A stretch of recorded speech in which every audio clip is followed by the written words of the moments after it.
Sir, सबसे पहले आपका बहुत बहुत स्वागत। आप जयपुर से हमारे बीच आए, बहुत अच्छा लगा। दरअसल मेरी एक हार्दिक इच्छा थी। दोहा तो लगभग 2008 से मुक्तक से शुरू हुआ था, और दोहा पे मैंने लिखना शुरू किया, लेकिन उस समय पता नहीं था। लेकिन जैसे ही जब आपको सुना पहली बार, तो आपका जो तरन्नुम है दोहे का खास करके, वो मुझे बहुत पसंद आया और बहुत अच्छा भी लगा। और मेरी हार्दिक इच्छा थी कि लगभग मैं कोशिश करता हूँ कि आपके ही तरन्नुम में दोहा पढ़ूँ। तो आपने कहीं शायद सुना हो। तो मैं चाहता था कि भाई कभी आपसे मुलाकात हो। अभी इच्छा तो थी कि कहीं किसी कार्यक्रम में मिलें या जैसा भी, लेकिन इससे ये बहुत ही खुशी की बात है मेरे लिए कि आप मेरे इस छोटे से घर में आए, और रास्ते से, चलो जहाँ भी आप जा रहे थे अपने मकसद से, तो इधर से आपका आना बहुत अच्छा लगा हमें। और हम जानना चाहेंगे कि आपका जो ये कविता का सफ़र है वो कहाँ से शुरू हुआ। कविता का सफर तो ये समझो आपकी 2005 की बात है। 2004 नवंबर में कह सकते हो। लेकिन जिस सफर पे मैं निकला हूँ और उसके बीच में आपका जो पड़ाव आया है, ये मेरे लिए बहुत महत्वपूर्ण है। क्योंकि हम लोग जयपुर से होते हुए जी, आज मैं बहुत खुश हूँ कि देखिए ऐसे कौन करता है आज के ज़माने में। कौन एक दिन की छुट्टी लेगा, कौन जो है ना आपको टाइम देगा। समय नहीं है किसी के पास में। आपने हमारे लिए समय निकाला है, उसके लिए मैं बहुत आपका हार्दिक आभार व्यक्त करता हूँ। और आपके परिवार से मिले, बाबूजी से मिले सगे, आपकी माता जी से मिला, आपकी अर्धांगिनी, आपकी बेटी, आपका बेटा, कितना अच्छा परिवार आपका है। और जितना सुंदर ये परिवार है, उतना ही सुंदर आपका घर है। ये जो स्थान है ना, ये किसी मंदिर से कम नहीं है, क्योंकि पहाड़ की उसमें तलहटी में ये घर जो बना हुआ है, पहाड़ ने इसको आश्रय दे रखा है, तो एक मंदिर से कम नहीं है। इसके लिए मैं ईश्वर का बहुत आभार व्यक्त करता हूँ कि आपने हमारे मित्र अनंत आलोक जी को इतना अच्छा घर, इतने अच्छे माता पिता, इतना अच्छा परिवार दिया। और आज मैं हमारी महारानी, मतलब हमारी जो श्रीमती जी है, उनके साथ में यहाँ पर आया हूँ।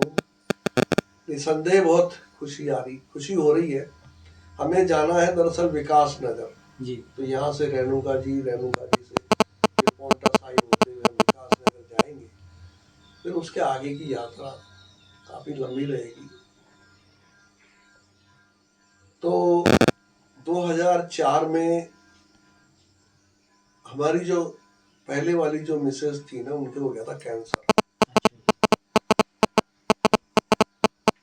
और वो कैंसर करीबन चला 4.5-5 साल। और जब डॉक्टरों ने ये कह दिया कि भाई ये इनका बचना मुश्किल है, मुंबई में दिखा रहा था मैं, टाटा में, मतलब आप इनको घर ले जाओ। लेकिन मन नहीं माना, तो मैं फिर धर्मशाला ले गया। दलाई लामा का एक हॉस्पिटल है वहाँ मेंसिकांग में, वहाँ 2 बार वहाँ भी दिखाया। लेकिन हाँ, उसका ये फायदा हुआ कि वो 6 महीने तक रही। फिर वो अच्छा जी, मेंसिकांग का उस अस्पताल का दलाई लामा के जो दवाइयाँ थी उनकी द्वारा दी गई, उसका ये फायदा हुआ कि वो 6 महीने तक आगे एक्सटेंड किया उसने। ये भी हमारे लिए बहुत बड़ी बात थी। लेकिन तब जब हम धर्मशाला से लौट रहे थे, तब मैंने लिखना प्रारंभ किया। अच्छा, ये मेरा पहला ट्रेन में प्रयास था ये। अच्छा, और वो उसी तरह की दार्शनिक बातें, ये जी जी, क्योंकि एक मौत का खौफ तो हमारे बीच था ही ना, हमारे परिवार के बीच में। और हमको ये पता था भाई अब मौत जो है धीरे धीरे धीरे धीरे धीरे इस घर में प्रवेश कर रही है और कभी भी जो है उसका पंजा जो है वो इसको पकड़ के ले जाएगा। उसके लिए हम तैयार थे, हमारे बच्चे भी। मेरा जो सबसे छोटा बेटा था वो शायद उस वक्त पे 7th 8th में था, तो वो भी समझदार तो हो ही जाता है 7 में 8 में बच्चा। बेटियां बड़ी थी, वो भी समझती थी सारी चीज, सबको पता था भाई कैंसर है, अब इसका बचना मुश्किल है। तब हमने ये लिखना चालू किया और उस दिन का दिन है 23 नवंबर 2004 की रात को मैंने, और उस दिन का दिन है और आज का दिन है, मैंने कभी लिखना बंद नहीं किया। लगातार लिख रहा हूँ। तो गीत, गजल, दोहे, कहानियां, मैंने काफी कुछ लिखने की कोशिश की है। कहाँ तक सफल हुआ हूँ, असफल हुआ हूँ, ये तो इतिहास बताएगा, ये तो लोग तय करेंगे। उसके अलावा फिर एक उपन्यास भी अब बहुत दिनों से अधूरा पड़ा है, आज 15 साल से उपन्यास अधूरा पड़ा है। अच्छा। क्योंकि समय जो है वो मिलता नहीं है, जो मिलता है उसमें दोहे और बस गीत, ये इसको ज्यादा प्राथमिकता, दोहे गीत गजल यही प्राथमिकता से चले आ रहे हैं। कहानियां भी करीबन 25-30 कहानियां लिखी हैं। अब उन कहानियों को चाहता हूं कि उन किताब में आ जाए वो, लेकिन उसके लिए उनको एक बार देखना जरूरी है। उनको दोबारा से कहाँ क्या क्या कमी रह गई है वो एक बार देखना जरूरी है। उसमें कुछ प्रूफ और उसमें कई बार क्या होता है कि देखिए, जो भी हमारी साहित्य की यात्रा है ना जी, वो किसी भी व्यक्ति की कभी भी प्रारंभ हुई हो। मैंने जैसे आज एक कविता लिखी या गीत लिखा, दोहा लिखा, तो उसमें सुधार की गुंजाइश हमेशा हमेशा कभी खत्म नहीं होती, हमेशा बनी रहती है। जो मेरा दुआ संग्रह था 2010 में आया था पहला, इसमें 543 दोहे हैं, लेकिन उन दोहों को मैंने अभी बदला है, उनमें से कईयों को बदल दिया। फिर गीत संग्रह आए, उनमें से गीत बदल दिए मैंने, मुखड़े बदल दिए, छंद बदल दिए। क्यों? क्योंकि आपकी मानसिक यात्रा अनवरत बढ़ रही है, वो आगे की तरफ चल रही है।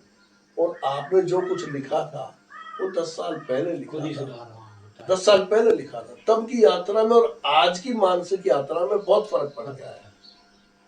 आज जो बच्चा नासमझ था ना, वो समझदार होता चला गया। 10 साल बाद में कुछ और समझ बढ़ती है, जब 12 साल का होता है तब कुछ और समझ बढ़ती है, 15 साल का तब और समझ। तो यही मानसिक यात्रा की, यही हमारे दिमाग की स्थिति है, उसकी समझ बढ़ती जाती है। उस समझ के साथ साथ जो आपने लिखा है उसमें भी सुधार की गुंजाइश होती रहती है। जब आप देखते हो अरे ये क्या, ये बकवास क्या लिखा है, हटाओ इसको, ये या ये शब्द इसमें ये आ जाए तो ये और ज्यादा बढ़िया। एक एक शब्द इतना महत्वपूर्ण होता है, एक एक शब्द से जो बदलाव आता है वो इतना महत्वपूर्ण होता है कि उससे पूरी काया और माया दोनों बदल जाती है, तन और मन बदल जाता है किसी भी छंद का, किसी भी पंक्ति का। तो एक शब्द भी बड़ा महत्वपूर्ण है। जब मैं अभी जैसे कई बार लिखता हूं तो ये बैठी रहती है पास में, मैं ये लिख, तो इसके सामने ही मैं एक एक लाइन को 4-4 5-5 बार लिखता हूँ, बदल बदल के। देखो अब ये ऐसे, देखो इसको ऐसे, इसको सुनाता हूँ, फिर मैं ये नहीं इसमें और ये और ये देखो ये और हो गया, देखो कितना अच्छा हो गया। और मैं इस बात का घोर समर्थक हूँ कि जो भी लेखक है, कवि है, चाहे वो कहानी लिखता है, चाहे उसको अपनी रचनाओं को कई बार देखना चाहिए फाइनल करने से पहले, कई बार। पर ये जो मेरे में जो जो कुछ है आज, ये मेरे पिताजी की बदौलत है। अच्छा है। मेरे पापा बहुत अच्छे कवि गीतकार थे, बहुत बड़े, राजस्थान के। वो क्या नाम था उसका? स्वर्गीय श्री चंद्र कुमार सुकुमार। अच्छा। तो वो गीतों के राजकुमार कहलाते थे। वाह, क्या बात। आए वहां से। तो वही उन्होंने मेरे से ये कहा कि पहली बात तो ये है कि जब मैंने शुरुआत में लिखा और उनको बताया, तो ईश्वर की ऐसी कृपा हुई कि मैं जो कुछ भी लिखा मैंने, जैसा कि पापा बताते हैं, वो मेरे गुरु भी थे, कि यार इतना अच्छा तो आदमी 20-25 साल बाद में लिख पाता है, जो तू अभी से ही, अभी तो तेरी शुरुआत है। तो रोने लग जाते थे, खुशी के मारे, मतलब आंसू बहने लग जाते। उन्होंने दो ही बात कही मेरे को, एक तो लिखना बंद मत करना, दूसरा अपने लिखे को बार बार देखते रहना। और ये मत सोच लेना कि ये मुकम्मल हो गया, ये कंप्लीट हो गया, वो सब नहीं। ये दो बात उनकी आज भी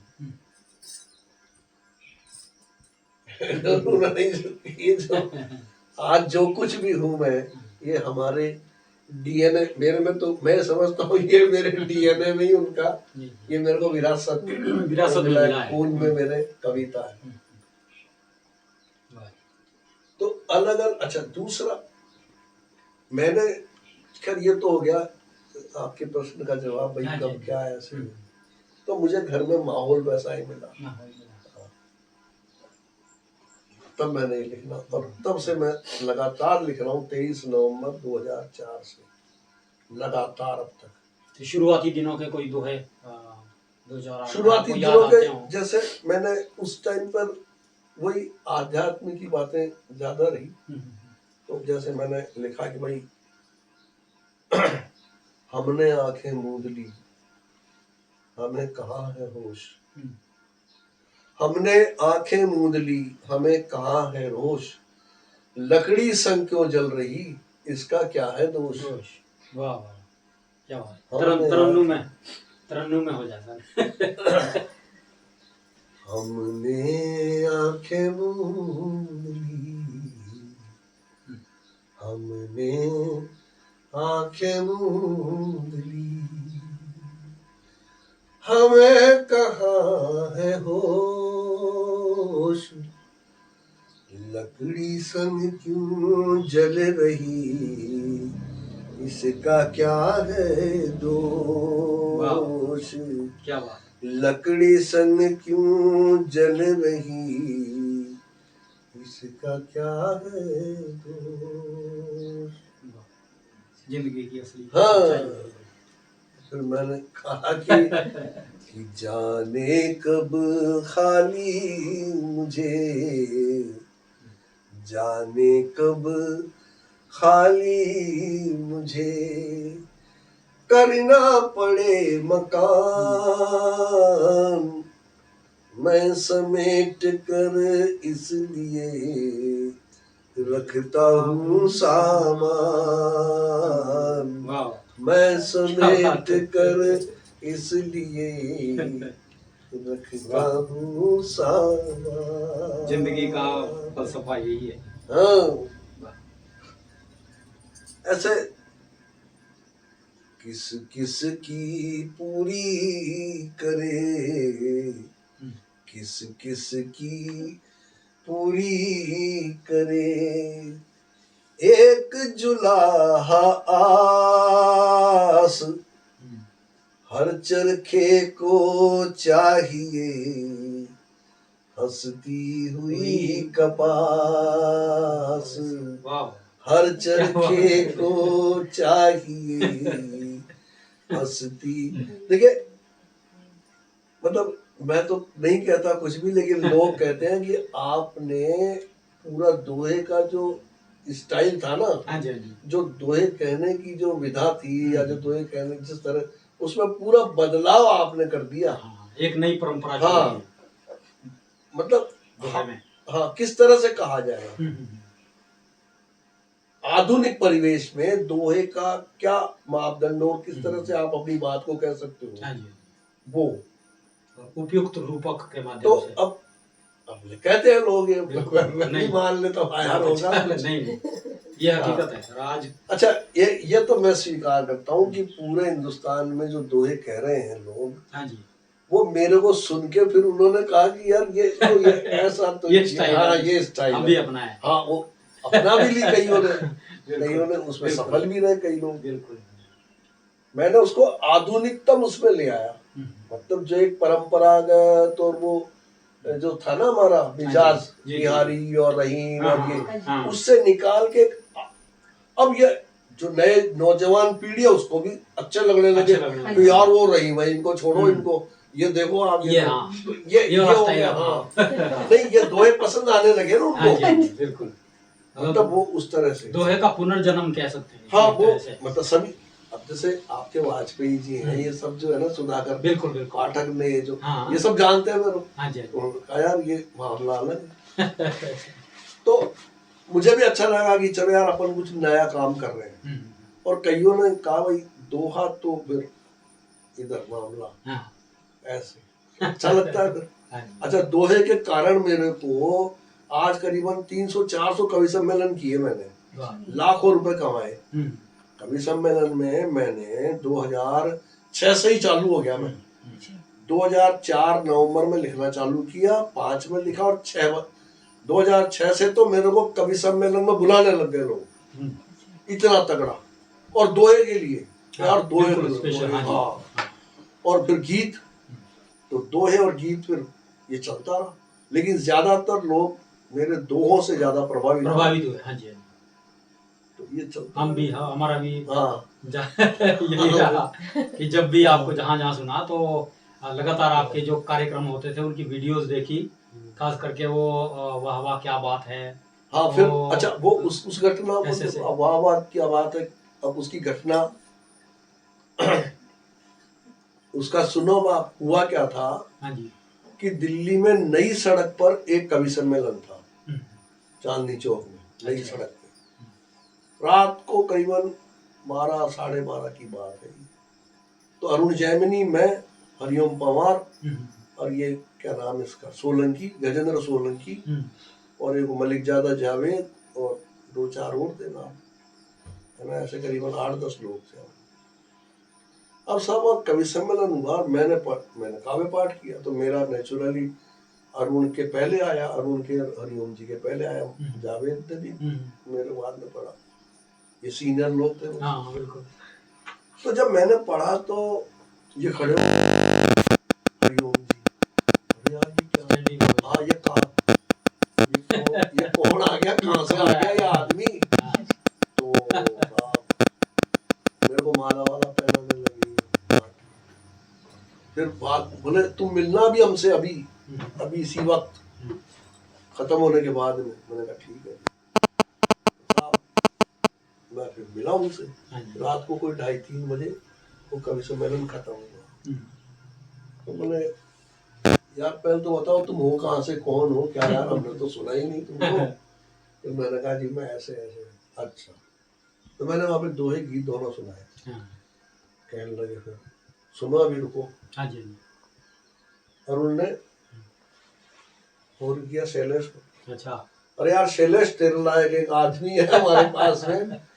तो शैलेश ने तुरंत कहा भेज दो।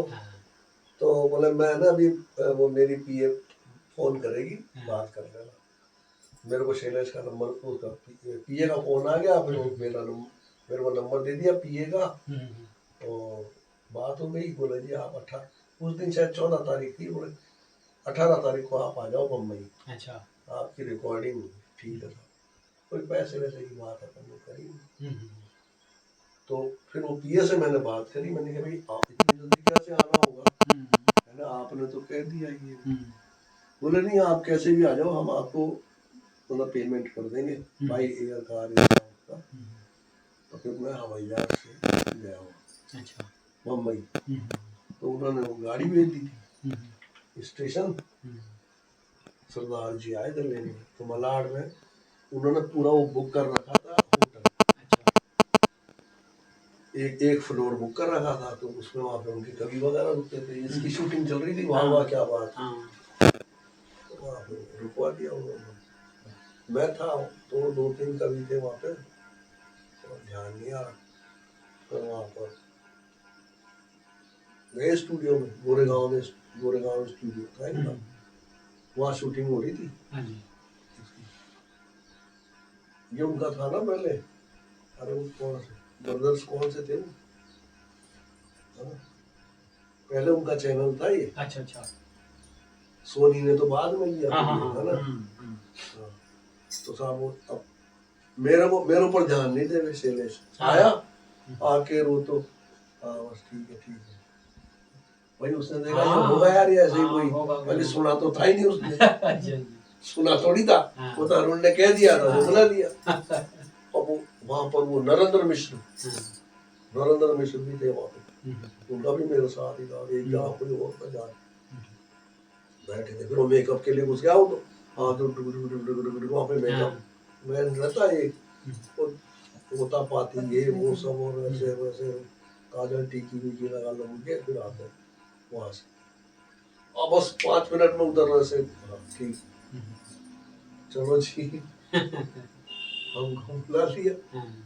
और आप ऐसे करता ही नाटक, तो शैलेश तो नाटक करता, वो तो प्रोफेशनल है। हाँ तो बुला के उसने अब जब सुना तो यार ये तो मामला ही अलग है यार। अब वो प्रभावित हो गया बहुत ज्यादा। फिर मैंने उसको कहा, जब मिसेस की डेथ हुई तो मैंने दुआ कहा था कि बीच सफर से चल दिया, बीच सफर से चल दिया, ऐसे मेरा ख्वाब आधी पढ़ कर छोड़ दे, जैसे कोई किताब। तो वो शैलेश रोने लग गया, यार इसको क्या हो गया। उसने यूं पीछे किया, 1-2 में ही सरेंडर। अब वो फिर बोले एक एपिसोड और होगा आपका, अभी मेरे से बोला, अच्छा हाँ एक एपिसोड और शूट करेंगे, चलो कर लो।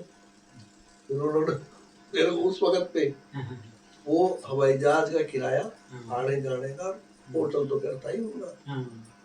अच्छा उन्होंने ये किया कि आने जाने का दोनों तरफ का हवाई जहाज का, अब आप पैदल आओ बाई रोड आओ, कैसे भी आओ आप, हमने दे दिया। हाँ 5300 रुपए लगे, अच्छा और 15,000 रुपए और दिए।